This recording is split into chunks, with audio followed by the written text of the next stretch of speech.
This is Zettelcast, brought to you by readers, writers, thinkers, and teachers from LiLLiPub, along with our partners in thought, our Zettelcastans. In this show, we share discoveries that our Zettelcastans have shown us. There you go. And compare notes on how we're using this marvelous invention in our creative work. Thank you for joining us. All right, Brooke. Let's do it again. All right. Episode 85, Taste the Water. Hello, everybody, and welcome to Zettelcast number 85. And we call this one Tasting the Water.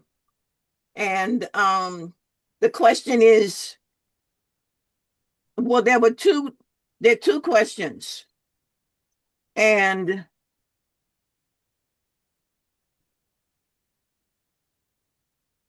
okay, so it feels like something important has started to happen within our group and inside our story. And number 83, we were digging things up.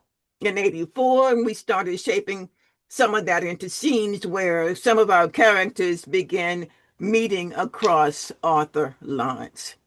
That feels like real gelling. But what interests me this week, though, is not character meeting character itself, but what the meeting reveals or what the meeting makes clear. Sometimes a character really does not really know what they've been living inside of until they meet somebody or something that brushes up against them and they say, ooh, wait a minute. Because a fish does not know what water tastes like until something shifts. That's my little thought about that.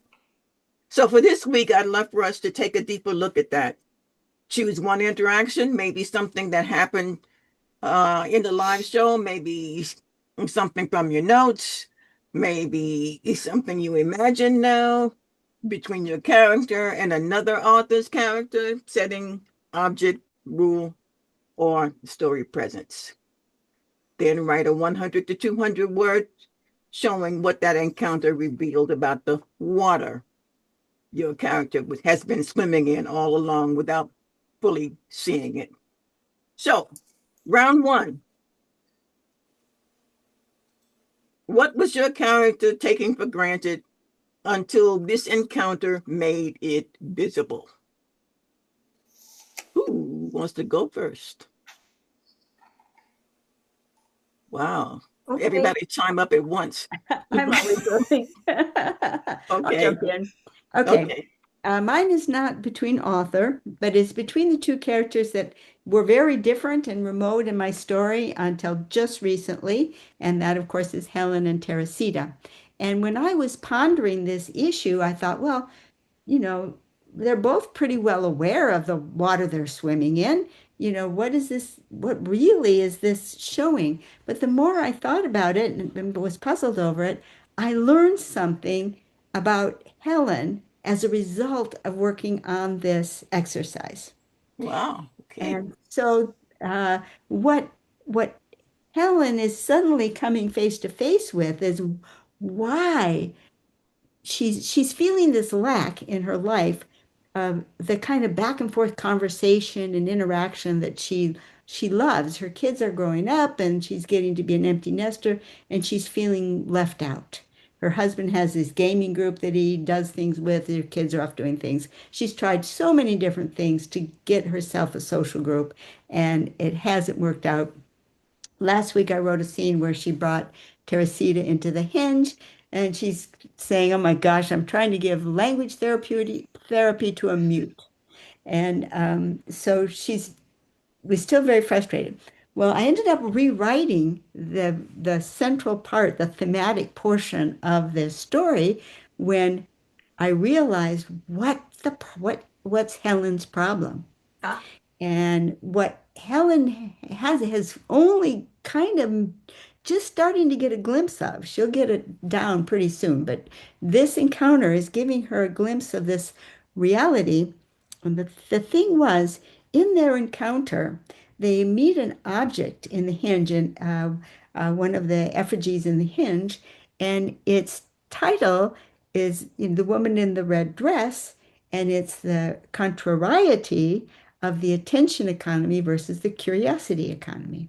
And she does not, she, first of all, she sees the picture and she doesn't know how to interpret it. She's not familiar with that thing. So for the first time, she's reading what the text goes with it. Because the other one, she was just blithely explaining to Teresita based on what the object was, because she knew what the object was. And I don't need a memory aid. I know what that thing is. Then she comes up to this one. She doesn't know what the thing is. She reads the text and she doesn't know the meaning of the word contrariety. That doesn't stop her. And she just blithely goes along trying to explain this thing, which is really nothing more than describing a picture they both can see.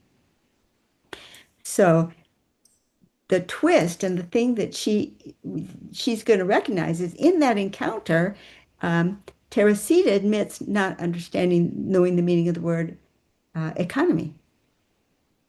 So one of the things she realizes is that she was not being fully sincere in her explanation to Teresita because she had not admitted that she didn't understand the meaning of that word. The rewrite explains better why Teresita knows the meaning of the word, so that's coming in the next round. But what she's reflexively going into is this role that she had when her children were younger. She was the one who had all the answers. Mommy, why does this happen? Mommy, why does that happen? Mommy, what does this? Mommy, what does that mean? And all of her life, she's been this explainer, this teacher, the one that knows. And that's the reason why she's starting to lose her relationship with her kids, because the kids don't need that anymore. The kids have their own ideas and would be happy to bounce the ideas off of her, but she's so much in the know that whenever they bring her anything, she just has her pat answer. And she's starting to realize that the kids are outgrowing that role she's taking. They would not be outgrowing her as a human being if she were more sincere and open. That's not fully explained. That doesn't happen all the way in the story, but that's the realization she's coming to terms with out of this encounter with Teresita. Wow. Wow. That must have been a look in the mirror. Wow. You know? Because she's used to being the answer lady. Yeah. And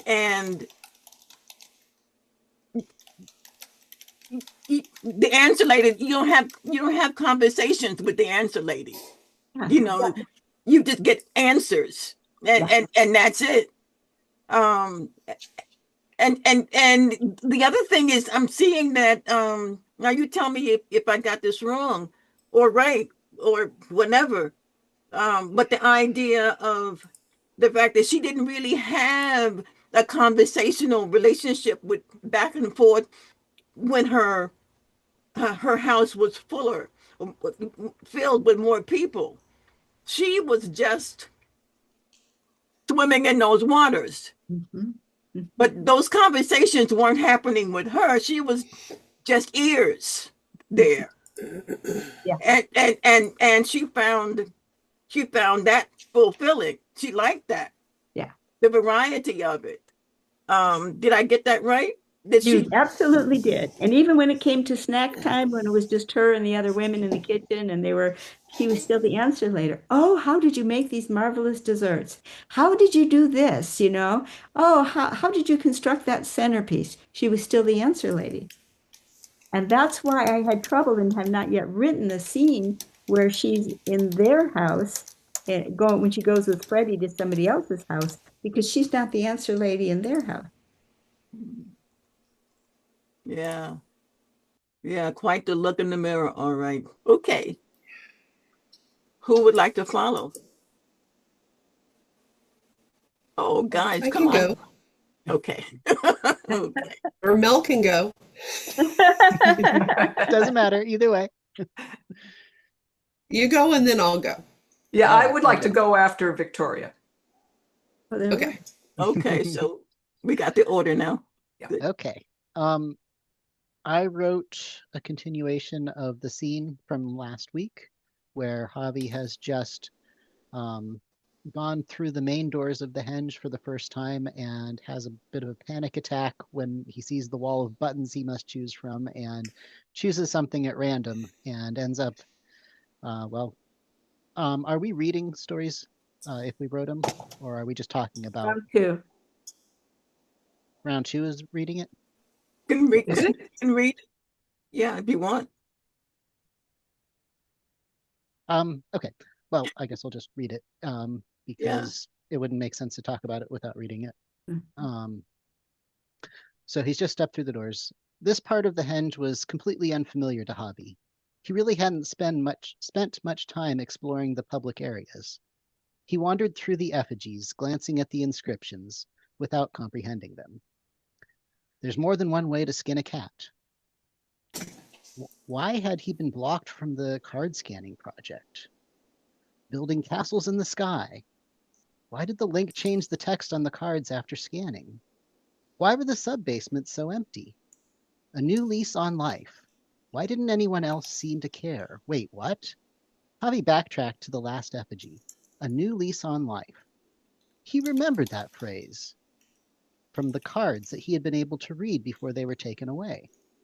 He had puzzled over it then, trying to figure out what it meant. The effigy drew him closer. His mind exploded with images and experiences, passing too quickly to identify or analyze.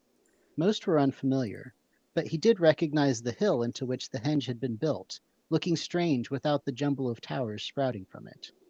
Then the experience was over, and Javi stumbled back from the effigy and abruptly crumpled to the floor. He felt dizzy, but also something else, small at first, but growing rapidly. He thought, maybe, that it was hope. Oh. Oh. And there are many things that will come from this, but I can't talk about most of them because we've designated them as spoilers. Yeah, because hope is a wide open. It's wow. Okay, I think I can say a little bit because I have not written this part yet, but he's been fruitlessly searching the sub-basements for clues of, something else that he can find that might tell him what's going on with this card catalog. And this experience with the effigy is going to send him in a new direction and a new way of looking at things. That's going to involve interacting with others rather than searching by himself. Yeah. Yeah, because, well, that's my Sara Chen minds that you can do things in a group or with others that you cannot do by yourself. You just cannot. Yeah. So Yeah. that's wonderful. Okay. Yeah. Love that. Yeah. And my sense of Javi is that he came to LC and to work at the henge with a sense of hope. And he has been confused and frustrated and disappointed basically the entire time. It certainly wasn't what he expected when it had been described to him as the repository of all of the wisdom of the ancients. And instead it's more like a fun house. Yeah. But it's both and.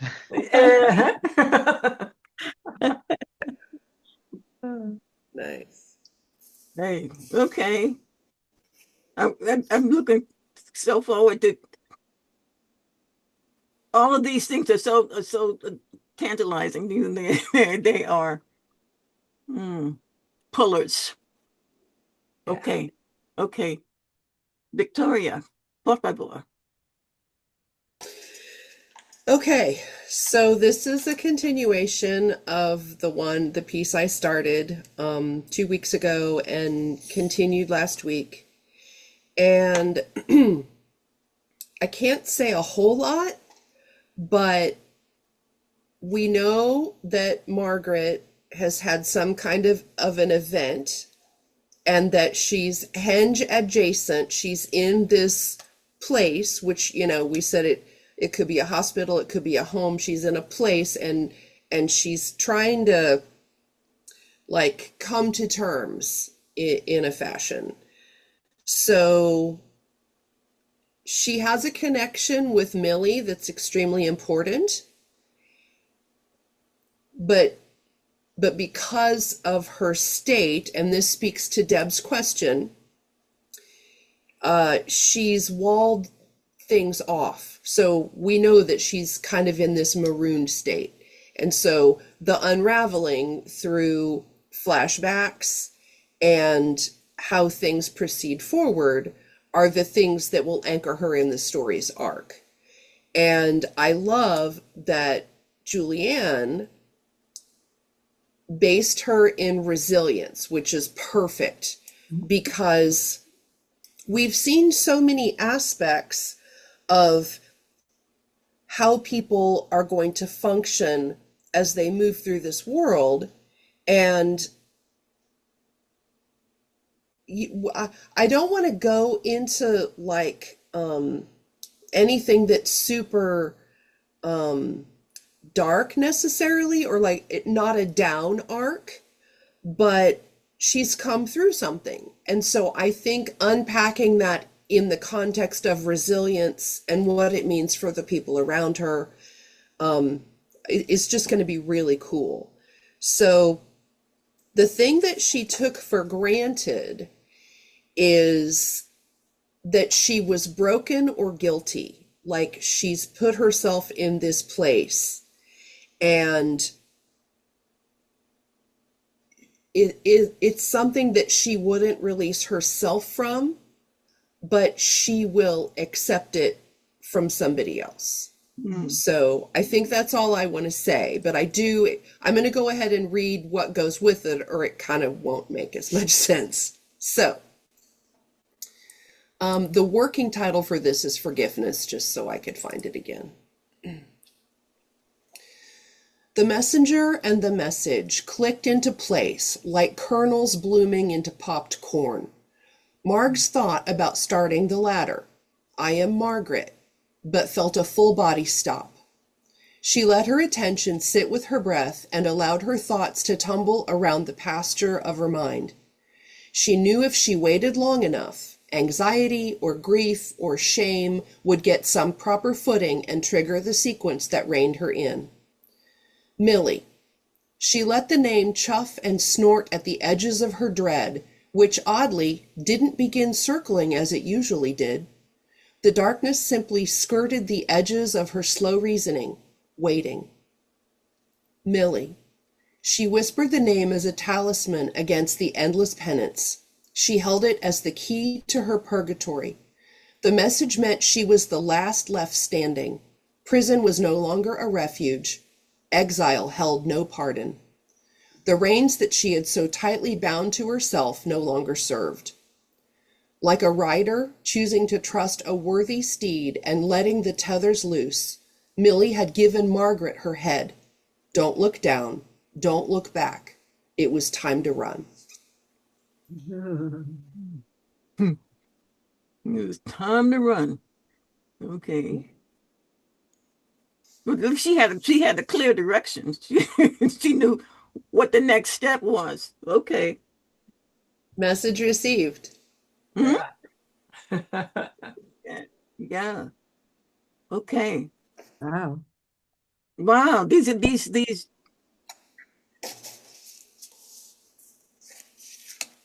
page turner things are happening. Okay. Yeah. Page turners. Right. Okay. All right.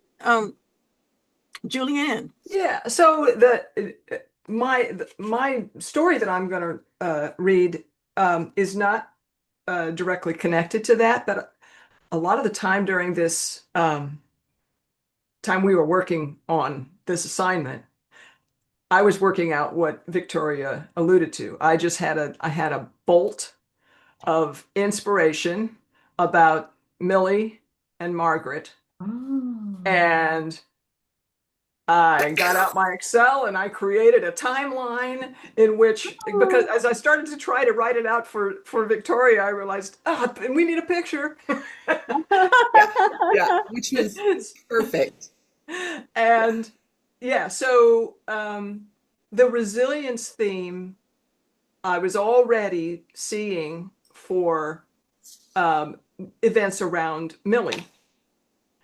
But there's what is going to be happening, I think, as we try to pull Roanoke together, is that there will be many different ripples of themes.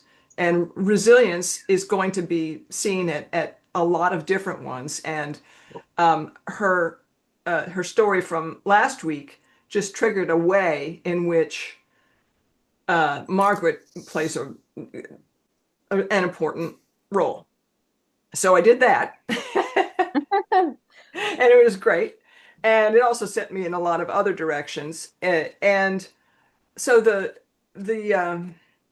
so there's that. That was actually my assignment. And I was prepared to say, I did my homework and I can't share it. But I did something else, which is not involving necessarily any of your other characters. So I went a little off script. But thankfully, Kathleen, you did too. So.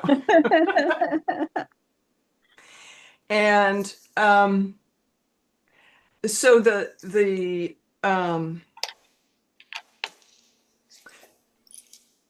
story that I'm going to share features Jenna, who has been extremely familiar with all the goings on in this town of LC that she lives in on Lydia. She's been, she's an extroverted person. She's got a lot of friends, and she's very bright and knows a lot of things. And yet, she is starting to interact with this world around her with a different level of curiosity. And part of it was spurred by the amazing events at that first day of the buildup with the Bézier belt and all of that, and the Mukasa. It was like kind of a mind-blowing day. And then going to the henge and, kind of coming smack in the face with the fact that she's drawn to do this effigy contest, despite the fact that the henge actively creeps her out. It gives her the willies. Yeah. And which I love. So that's something she's gonna, she's, because she wants to answer the question, well, why am I doing this? She has a new sense of curiosity about inspiration and all those things. So what she's going to be doing, and I'll read just a little part of this, and I think we're going to have other people who do this as well. But at the first day of the buildup, they built this. They had the ceremony of this Lukasa, and everybody at the event participated in an important way. And one of the things that each person who interacted in the ceremony with the Lukasa was that they had been asked to put into their minds a place that had the qualities that were being memorialized in the Lukasa itself. The sense of place that makes you feel a certain way. And so what she's doing, and other people will be doing, is using that kind of like, well, let's take a walking tour of those places, shall we? Uh-huh. And so this little story is called Colloquy. And here we go. Jenna hiked up the small trail from the Charade River to the first stop on her list, the place that Monty Houston had consecrated on the Lucasa during the first morning of the buildup. A few more steps took her over the crest and just shy of the entrance to the Colloquy. In the overcast of this spring afternoon, the sculpture garden possessed a subtle radiance. The sculptures turned in the wind as though amusing themselves. Unlike the henge, where you entered by framing your desired experience, the colloquy was a dialogue, and it opened with a question framed for you. Jenna walked to the first statue and gazed patiently as the whirligig spun in the breeze. She felt her body and mind relaxing, and a question soon stabilized before her. She almost giggled, almost felt disappointed, to read what had to be the most banal conversation starter on Lydia. Almost. Instead, she took the question seriously, perhaps for the first time. What's your game? Oh. Excellent. Yeah. What say you? You. Wow. What's your game? Yeah. Oh. All of these are just, top of page Yeah. turners. I know. You just want to. What happened? Now, the connection to this sculpture garden, it's as I describe the sculpture garden more, the connection is to Mel's description of the little sculpture garden in a yard that helps Xavi find the henge. Yeah. Mm. They're similar. The little what was it? The stop signs. Girl. The little scurrying figure. Yeah. Oh. I want to go to Lydia so bad. You can't tell. Yeah. Okay. Wow. Okay. So and then there was Deb. Okay. So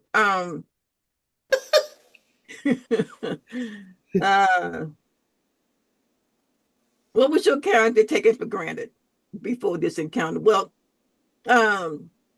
Sara Chen, is supposedly this big time linguist who has all of these languages under her belt, and it is not that she's prideful, but she is happy with herself. She recognizes that what she's accomplished is not a common thing. And the kind of mind she has is not a common thing. She's blessed and recognized as a blessing. And so she shares what she's been given. And so when she bounces onto Lydia, she lands there. She's, straight spined and, ready. Let me see.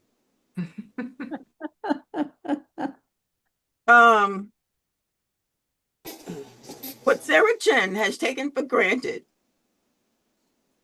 was not that languages differed. She knew too much for that. But that beneath all their dazzling variation, language remained at bottom a thing discrete minds used to reach one another across separation.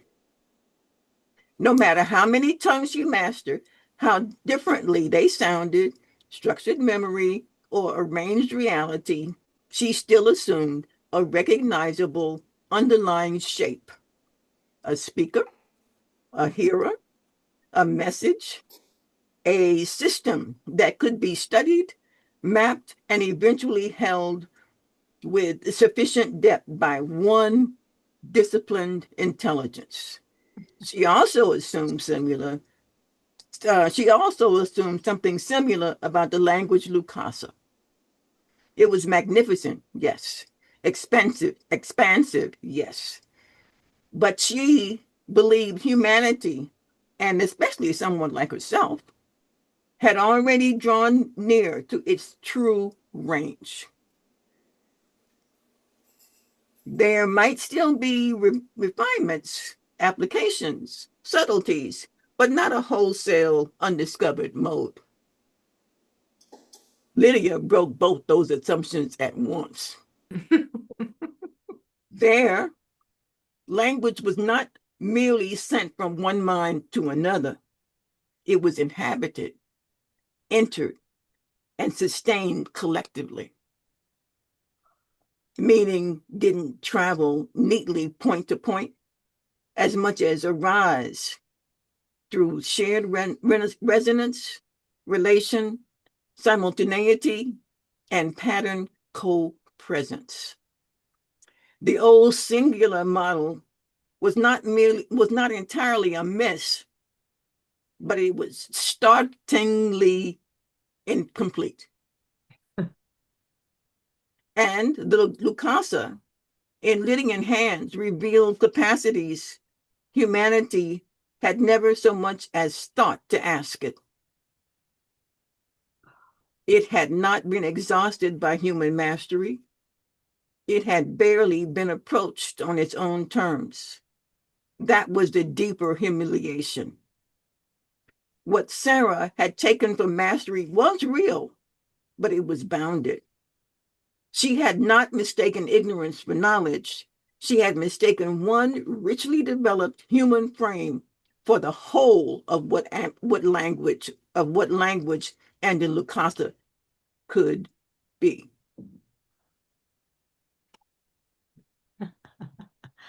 Wow. So those were her pre-Lucasa, pre-Lydia waters. Wow. Yeah. Right.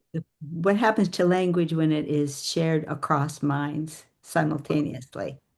Right. And that had never even occurred to her. And plus the idea that this Lucasa, that her environment, her earth, her place on earth, for 400 years they had this thing. And it never even dawned on them that it has such a capacity as what was shown on Lydia. Blew her complete mind, just blew her mind altogether. She just basically all dignity went to hell, and she just, she collapsed. Collapsed. We're rooting for her resilience, though. Yeah. So that was round one. And round two is once your character tastes the waters, what changes? Yeah. Okay. What changes? So shall we go in the same order as before? That Sure. would happen. Yeah. Okay. Why not? Okay, Yeah. now I didn't read my revision to the story on round one, and I'm going to read the big parts that actually changed because last time I already shared the part where they were entering the Lucasa to Julianne's quote. How do you encourage a viewer to embrace their questions as power tools? And of course, we had Helen envisioning herself holding a hand drill. And then they come into the hinge, as I already reviewed. Helen explains a bunch of the effigies till she gets to the one that she doesn't understand. Okay, so I'll read from there because that's where the changes begin. The artifact itself was a photo of just that. Oh, pardon me. Its title was The Woman in the Red Dress, the Attention Economy in Contrariety with the Curiosity Economy. The artifact itself was a photo of just that, a woman dressed in red against a backdrop of several men dressed in black. Forced to read the caption this time, Helen realized that she had no idea what the word contrariety meant. How would she explain something she didn't understand? She took a stab at it, but found herself doing little more than describing the picture they could both plainly see. Teresita listened politely, but with an expression that struck Helen as skepticism. What? Was all she managed to say. Then she noticed that Teresita was no longer looking at her, but over her shoulder at the bust of one of the honorary henge guides, Ramon Lull, 1232 to 1316. Teresita's face lit up, and Helen could swear she was linking with that hunk of marble. I know the word, I know the word contrariety. Teresita then remained quiet for a moment, but with that way people have of keeping the floor without saying anything. When she spoke again, it was Helen who was listening with attention. It can sometimes be like this. If many things are the same, they can be like one thing. Then, after a short time, people can think like this. I see this thing. It is not good. It is not bad. I want to see some other thing. Now, there is some other thing. It feels good to see this other thing. People can see this other thing for some time. This is called attention. People do not think something because of this. They see. They do not think. It can sometimes be like this. People can see something not like other things. They can think, I want to know how this came to be not the same as these other things. This is called curiosity. They see, they think. Both see, this is their concordance. Only one thinks. This is their contrariety. Okay. I do not know the word economy. 3 thoughts hit Helen at the same instant. Her practiced response would be to remain the teacher and explain the word economy.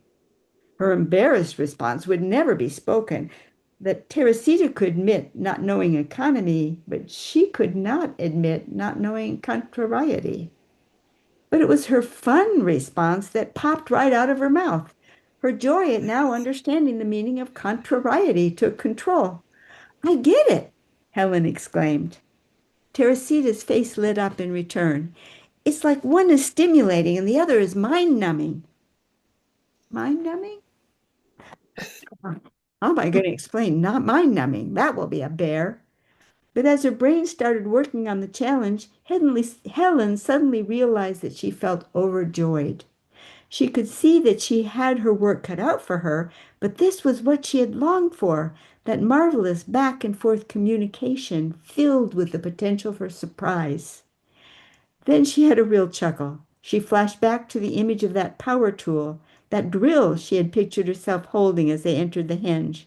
She was going to need that to drill down to the bare bones meaning of the words she used so thoughtlessly. And she also wondered what she stood to gain in the process. And who in heck was Ramon Lull? Ooh, what an adventure coming up. Okay. Yeah. Indeed. Yeah. Wow. Talk about tiny hinges swinging huge doors. Yeah. So Yeah. what's going to change for her is she's in her conversation with Teresita. She's going to be sometimes the learner, sometimes the teacher. She's going to learn how to have genuine reciprocity in a conversation. And she's just going to fill her with so much delight. And of course, sharing what she's learning with Teresita is going to lead her family. She's going to reconnect with her older children now as on a one-to-one level instead of being the mommy. Instead of being the answer lady, she becomes the conversationalist. That's good. Yeah. Not just the conversation. She opens up a path to being friends with her daughters. You Yeah, know, right. wonderful. Talk about transformation. That's wonderful. Yeah, that's good. Okay, All right. Mel. Yeah.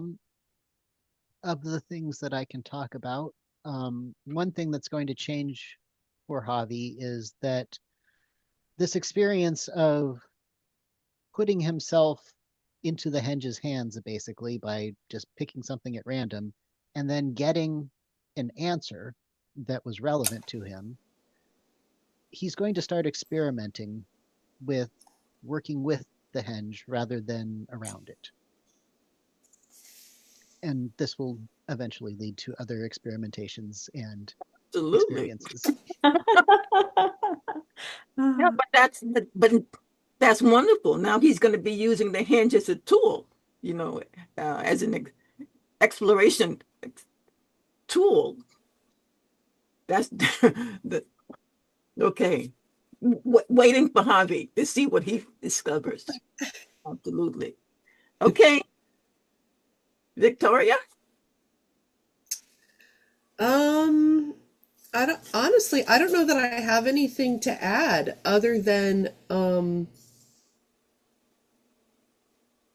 Margaret's shift is she doesn't have to keep herself bound anymore. She's been given this release that will allow her to kind of step past that and step back among the living. So, I think she can be a little bit of a narrator because, she'll be recalling things and making connections, but most importantly, she shifts into understanding that it is okay to be part of the lives of the people who are in her life, which I am not going to say anything else. Oh. Doesn't have to be afraid of hurting anyone anymore. Oh, wow. So She's got an interesting backstory then. Yeah. Julianne did the homework. I copied hers. Well, it's interesting with this because this was Victoria's character, and I felt extremely presumptuous, and yet I went ahead. No, that's perfect. This is how it could work. No, and it was perfect because it perfect, and that demonstrates fully that there were 4 of us working on this, because between you and what you've done, not only in your note box, but also in your story work and with myself and mine, it just worked in this crazy way. And that's why the system works the way that it does, because it allows for connections where before you couldn't see the path. Oh, Yep. Couldn't see him at all. yeah. So and it makes it so that you can't not see it. you can't not see it. Yeah. Yeah, this was a character that I completely forgot I'd even invented. And when I ran across it in that little pool of cards, it was like, ooh, hey. And then next thing you know, you've got scenes and sequels and action and reaction, and you're off to the races. Off to the races. One of the things, you talked, Deb, about how gelling is happening. And a thing that I am really loving is that it's gelling around difficulty in this world that is easy to live in. And I was at the beginning, I think I've probably said it several times on this podcast. I don't want it to be a saccharine utopia. Yeah. But it has some of those qualities that that can look like that. It's just a fun house. It's just it's just this. It's just that. But real struggle still happens. Mm-hmm. Mm-hmm. Yeah. Yeah. Well, I think we all thought deeply in the early stages. I've always said that Julianne holds the heartbeat of the story, because you had a very clear early vision that allowed us to all be looking in the same direction, which was huge. Without that, it just would have been a bunch of different short stories strung together with some kind of random connective tissue. But since we had a pretty solid heading, and you knew, for example, that you didn't want just, a fairy tale with a happily ever after. You wanted it to have depth and shade and struggle, but within the beauty of this place. And I think for me, that's what was so compelling about the story possibilities, is it allowed each one of us to look deeply into, okay, if I'm in this kind of utopian place, what are the still present human things that one would struggle with? Yeah. Well, things like anxiety or guilt or grief or confusion or that icky sense of being uncomfortable with something. But those are all very human things that each one of us brought to the world. And I think that's why it will resonate, because it's very real, even though, I don't want to go out on a limb and say, put me in a perfect place and I'll find all the problems, but that's kind of what we did. Yeah. And thank goodness. Yeah. Yeah. I mean, that means that we're bringing ourselves to it. So I don't have, I think I've basically said what I wanted to say about what Jenna, the change that's happening in Jenna, but I did do the bonus thing, and it does apply. So I will just read that card. Yeah, go ahead. You want to tee that up, or it's just the bonus was, name the water. Yeah. The assumed environment in one sentence. Yeah. Well, of course I did too, but they're pairs. You had used a formulation, and I adopted this one. So, what had been taken as an instrument was recognized as a symbol. Oh. What had been taken as a symbol was recognized as an instrument. Oh my gosh, yeah.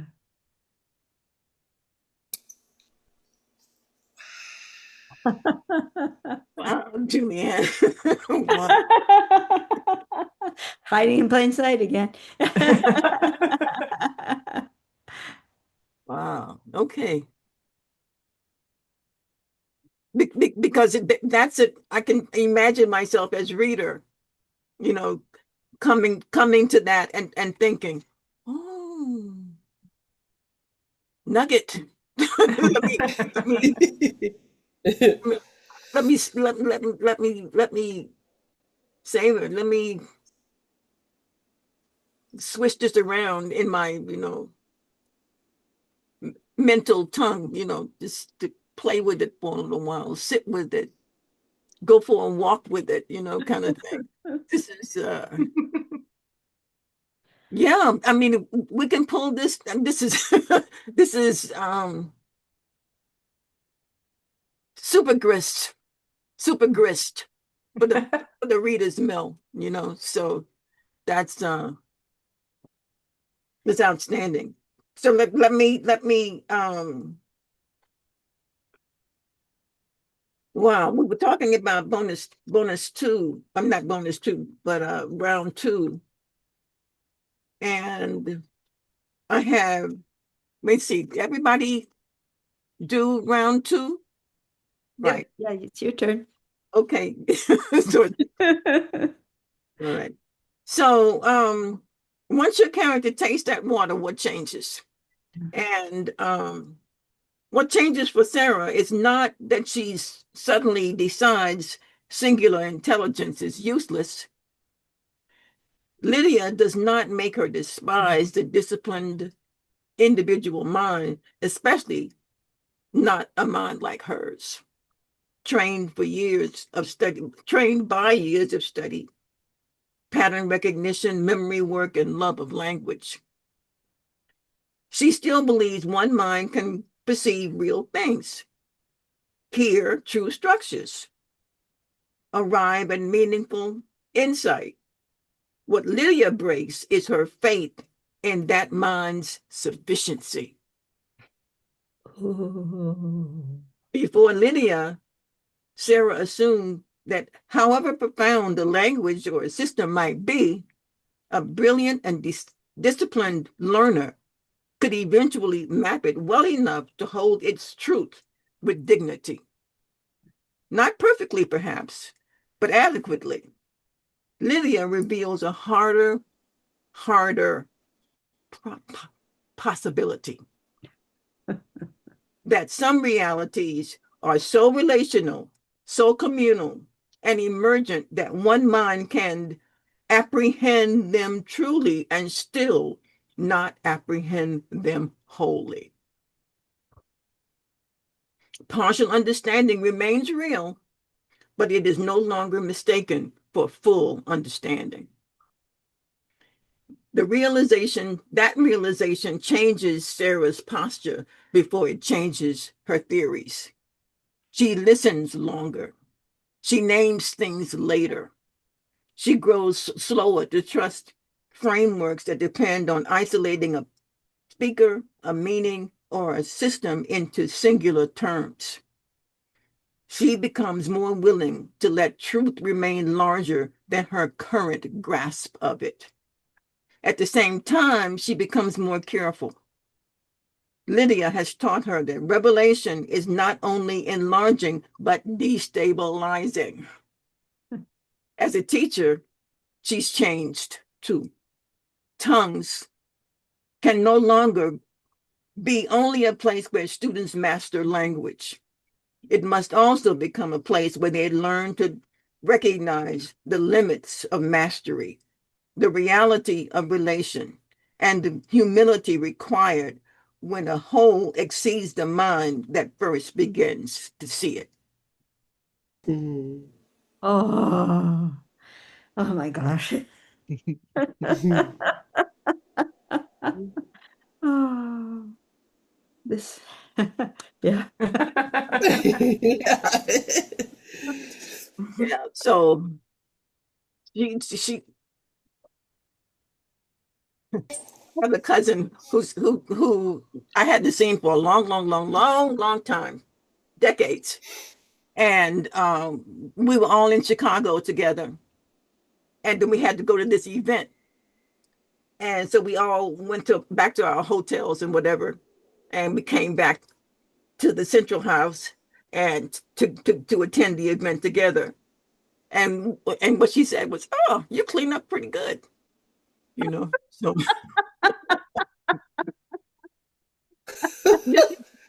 this is what I'm feeling about Sara Chen. She was knocked on her ass and all of that, but she cleaned up pretty good. Yeah. Wow. And ready for growth.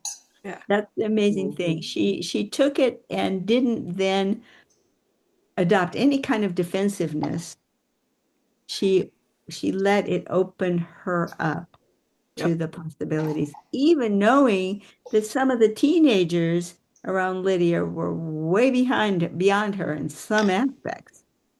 Mm-hmm. Mm-hmm. Mm-hmm. But she became, instead of being closed, she became more porous. Yeah. So able to absorb more, become not too proud to become an apprentice when she realized that there was a bigger game afoot. But this is what each and every one of our characters today has accomplished. By tasting the waters, that magnificent title you've given this episode, each and every one of our characters is becoming more porous, more open, more aware of the water that they're swimming in and examining whether that's the pool they want to remain in. Mm-hmm. It's very, very, very powerful. And it kind of dawned on me when we talk about this and we say, what episode number we're on here, and it was at 70, 85. 85 episodes. When this book finally comes out, and it's going to go viral. I just know it is. It's going to be the book everybody's talking about. One of the things that's going to come viral next is they're going to say there are more than 85 hour-long recordings out on YouTube. You can go back to the first one and watch how this book came together. And look at you people who are actually watching each one of these. Look what you're going to have on all of them. Yeah. Wow. Yeah. It's pretty cool. I mean, I've seen other examples where groups have co-written something, and I mean, it's just always a fascinating process. And I think it's such a gift that we've been able to do this and sustain it, you know, and not fall into, you know, hurry up. We're not making progress. We're not, you know, are we at the first plot point yet? You know, we've just let it organically evolve the way that it needed to. And I mean, it just shows, if you just don't quit, the only way to lose is to quit. Yeah. Well, not to mention, I mean, Deb, every time you come up with, you're our leader, and you come up with a challenge, I find myself discovering new depths in my characters that I had no idea were there. Yeah. Okay. True. Well, Jenna would call Deb depth charge. That's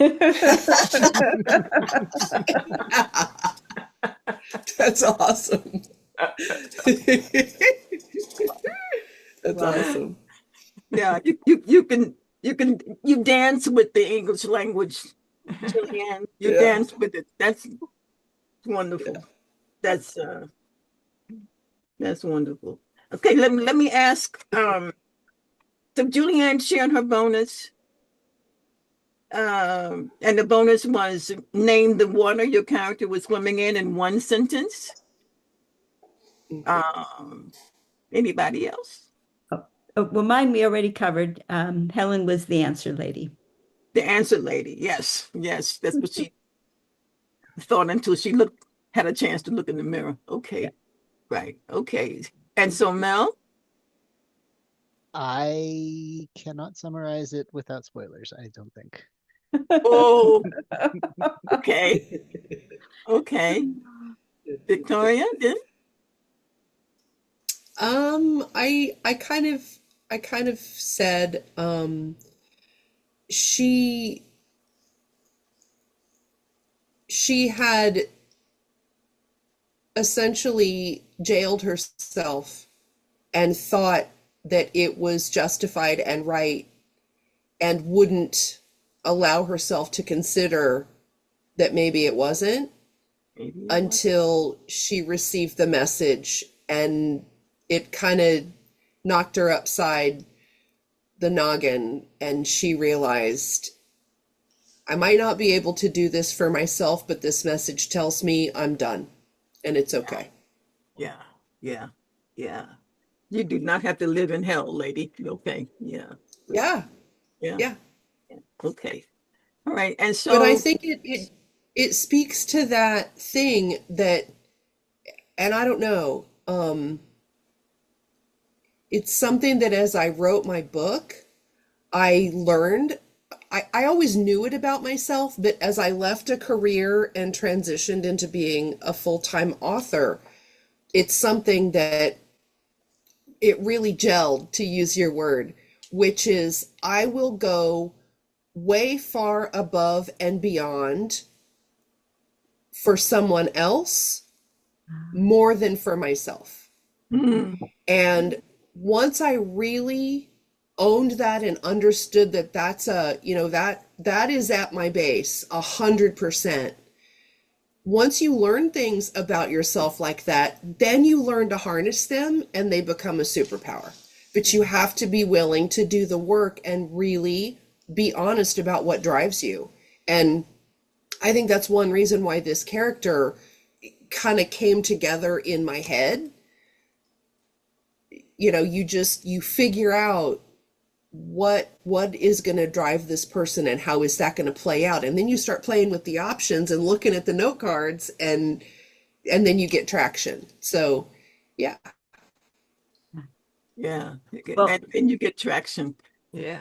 I heard you were going to say something, Yeah, Julianne. and just to say, Oh, Victoria, I, for one, as a reader of your book, am very thrilled that you go over and above for us. Yeah. yeah. Right. Mm.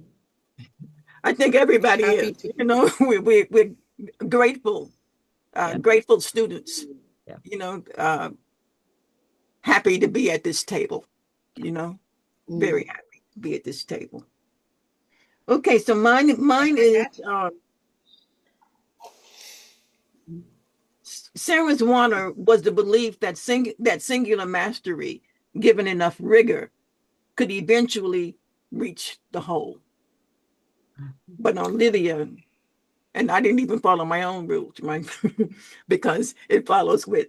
But on Lydia, she learned a single person can sing a solo, even study a choir, but cannot by themselves become the choir. You know, so Yeah. yeah, yeah. So that's the end, unless we had 121. Yeah. Yeah. Yeah. Unless anybody wrote the optional stretch. I did, but it's a spoiler, so I can't do it. Okay, so let me ask Kathleen, where can they find where can our viewers find out more? You can come to LiLLiPub.org. It's where we hang out when we're not here in YouTube land. LiLLiPub.org. And when the book is out, you're going to be the first to know about it. Yeah. You can follow along even more closely. Yes.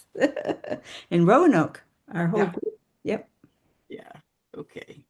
Well, thank you so much, everybody, for your participation. It's always a wonderful, warm thing to have another experience in this group. It's great. So Yeah.